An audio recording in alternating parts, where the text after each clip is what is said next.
turn it over to Katie. Thank you so much. Thank you. Yay. All right.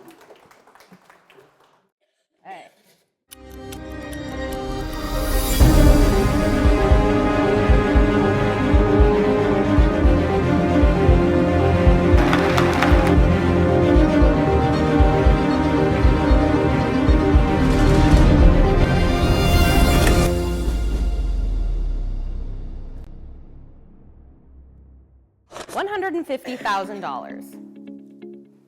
$500,000, $4.36 million. These are all real amounts of money that I have seen been raised or earned through campaigns that have used compelling video. So technically, $150,000, my dad sold a pool when a customer saw him do a backflip off one of his pools and said, I want that. $500,000, a nonprofit raised it at one of their fundraising events, and $4.36 million was a grant received by a nonprofit who used a very compelling video in their application. So, video is powerful. Who am I to talk about video?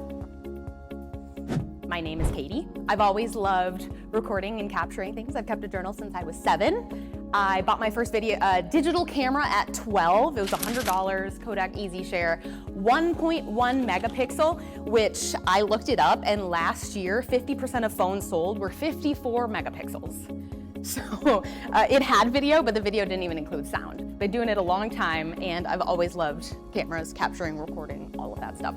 So I did study it in college, but I did not end up with a degree. However, all of my dad's entrepreneur friends were like, Katie, you do video. Can you do this for my business? Can you do this? And so then in 2017, on New Year's Day, actually, I launched Inspired Video Marketing full-time. And then since then have traveled the country, have made videos for nonprofits, schools, organizations, and many businesses. Lawyers, chiropractors, authors, speakers, crafters, product sellers, realtors, yada, yada, yada. I've been doing that for many years now. So, all things video marketing. What is video marketing? Publicist Fred R. Bernard said in 1921, a look is worth 1,000 words, and he was talking about using visuals in advertising. We know that today as a picture is worth 1,000 words. So if a picture is worth 1,000 words, how much is a video worth? As the people in this day and age say, a video is worth 1,000,000. Video marketing is a strategy that uses video content to promote, explain, or sell a product, service, or brand. Using video over text or images captures more attention, builds trust quicker, and helps connect emotionally with audiences. So I have a question. How many in this room have you used video in some of your marketing? Okay, great. Would you say that you use a lot of it? No, okay, or use it effectively. Okay, hopefully we'll be able to cover some things to make that better and to give you more power and to press play on your growth. Why video? Because it makes explaining complex ideas easier. It adds emotion, voice, and personality to a business. It's prioritized across many platforms. It's easy to track data.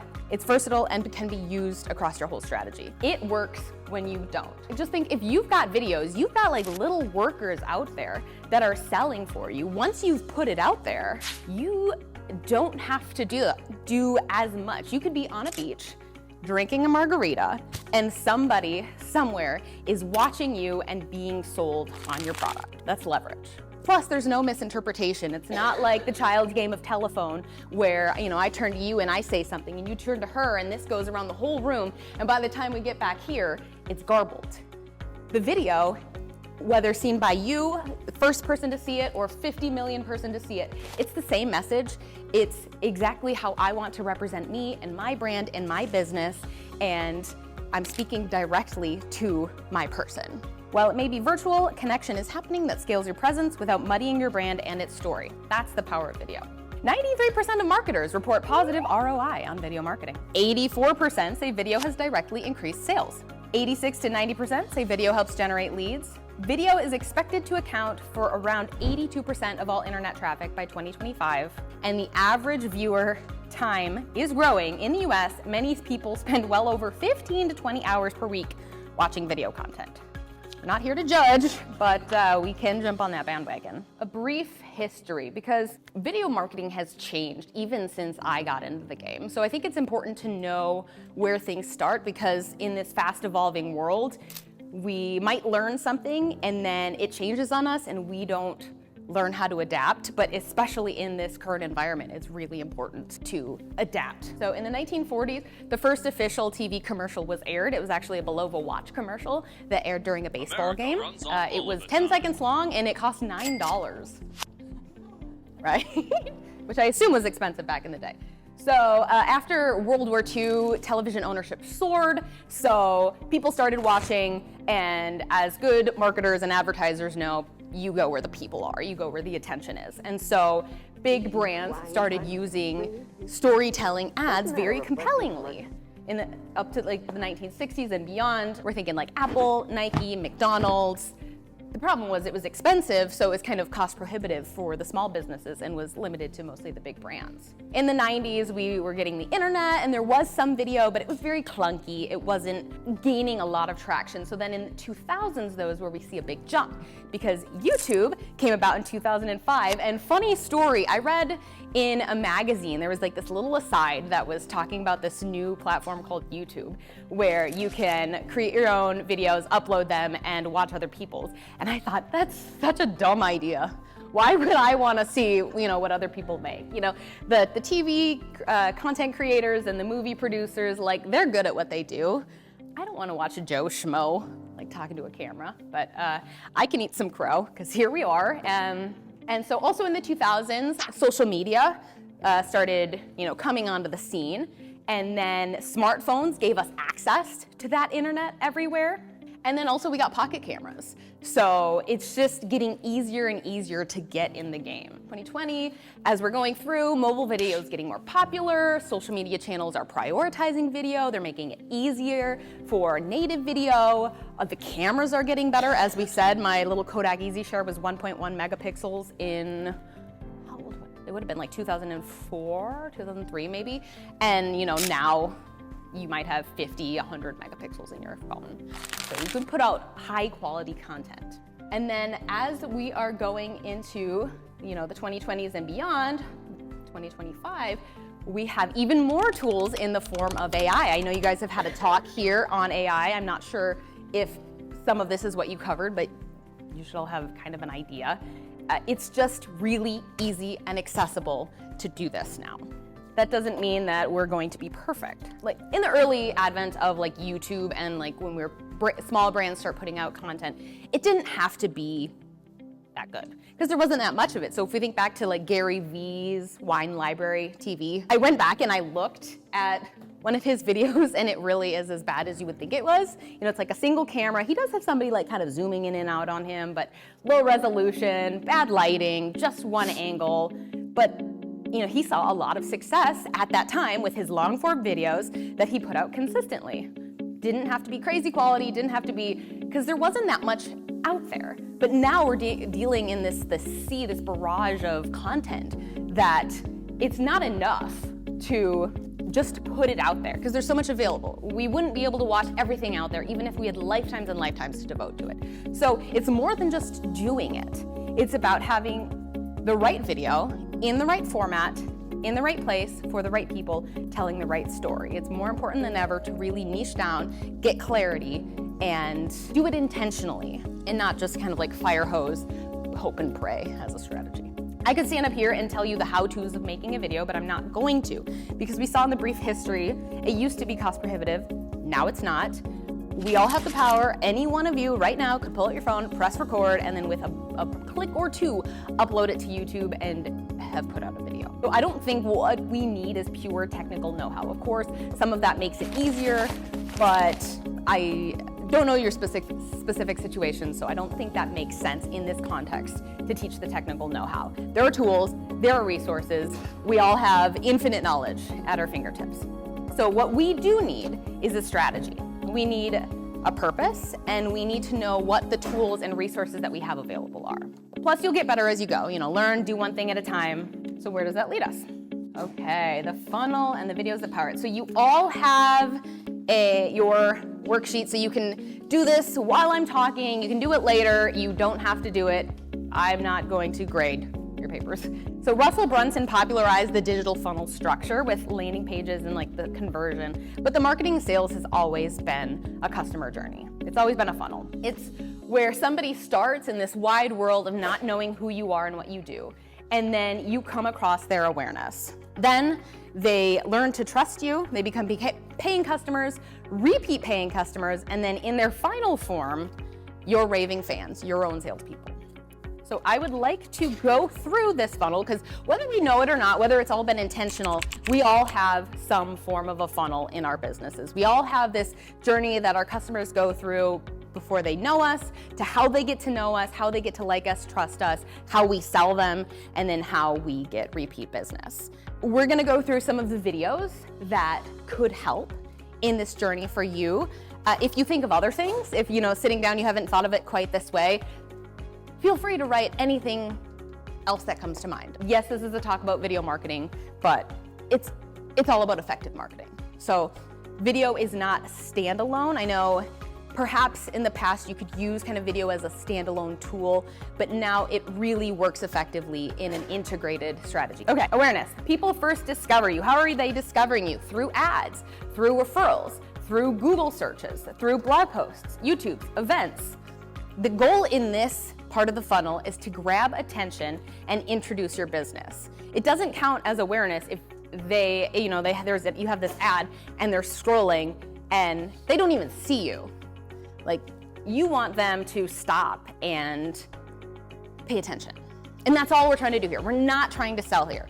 That sales videos in this awareness part of the funnel are not effective.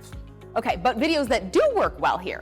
Short social videos. This is where we want to put our entertaining reels and our problem-aware content.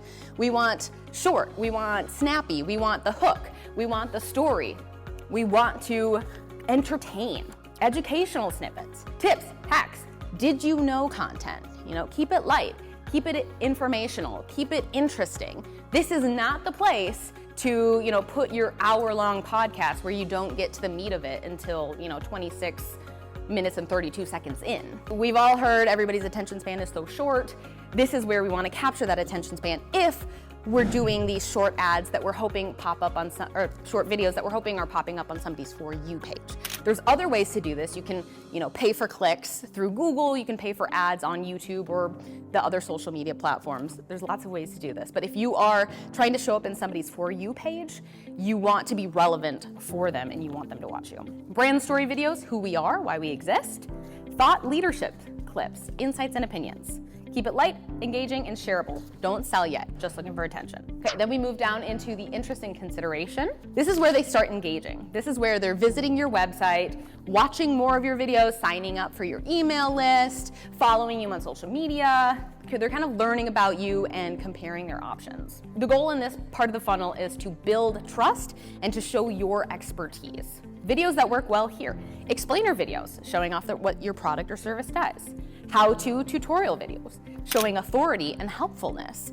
If they're seeing that you are being very transparent with what you do, they can have more trust and more confidence. If they purchase from you, they will be successful. Webinars and live Q&As, product demos, behind-the-scenes culture videos. Show them that they are your people and that there is a connection between you. You want to educate and position yourself as the go-to solution. Then we move down into the decision. This is where they're ready to buy. This is where offers, testimonials, case studies, or a sales call can help. Okay, you want to convert them into paying customers. So this is where we can sell, right? We're going through and we always want our videos to have a goal. We always want them to have a call to action.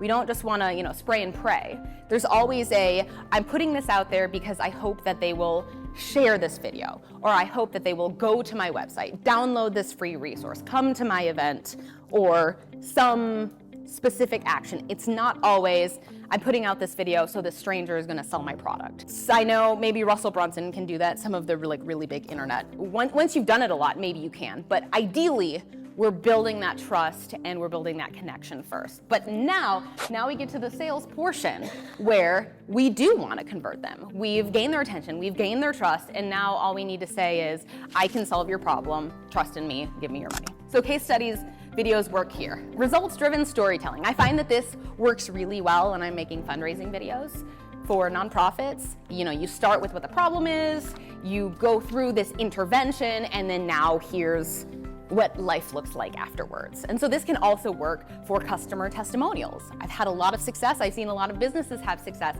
with customer testimonials where somebody can watch that and go, oh, that person is like me. They found this success when they were dealing with this problem. I might too. Personalized sales video, so you can create proposals and send them directly to your person. Offer or guarantee videos. Special deals, urgency, reassurance. So this is where persuasion kicks in, show the proof and the results and the next steps. Okay, and then we are not done. So we made the sale, but it doesn't end there because we all know that getting somebody to buy again is cheaper than taking somebody through this entire funnel. So happy customers come back and refer others. We want to keep on delighting them so they become repeat buyers and advocates. Thank you videos, personalized or general. Onboarding tutorial videos, helping them succeed with the product, showing off that you're still offering support even after they've done what you wanted and given the money. Community highlight videos, if you're building a community, a community like this, making people feel included and a part of something. Surprise, behind the scene videos, referral or loyalty program. We want to delight and surprise customers so they come back and they're our raving fans. So a few missteps that might happen, we did talk about it. Mismatching the video to the funnel stage. So as I said, if you're putting out, a very rambly 1 hour podcast without a clear direction and you're just hoping that millions of people are going to stumble across this video. Maybe at one time they would have, but nowadays with the content filtering and with the way that people consume, it's not as likely. If you really want to grow, you really want to be focused about what you're putting out, where, and what its intention is. Putting a sales video as the very first video somebody sees might be a mismatch. Like I said, putting out that rambling video and hoping tons of people are going to click on it, probably a mismatch. Again, too much focus on selling. We want to have the funnel tailored to the journey. And as I said, this isn't just video marketing only. Other things support video really well in the funnel. Email campaigns, text messaging perhaps, billboards if that's your thing. That must work for a lot of the big name lawyers or they wouldn't do it. So there's a lot that can support videos. If videos are the muscles, some of that stuff around it can be the bones that can really support and make it good. And that's another one of the missteps, is not using videos to your potential. Perhaps some of you who have tried the video have put them out there hoping to see success and not seeing it because you don't have the support of the right SEO or the right call to action, email nurture, getting the right people to see it. So I'm not going to go into this. You had a session, and on the back of your handout is some suggestions. It's not a complete list. There are tons of other ways that you can use AI, but I know that this can seem overwhelming and scary, but also we've never lived in a time where there's been more resources and more support and more tools to help you be successful. Now, AI is not a panacea. It's not just hand all over the responsibility. You still got to be human. You still want to be authentic. It's not going to solve everything.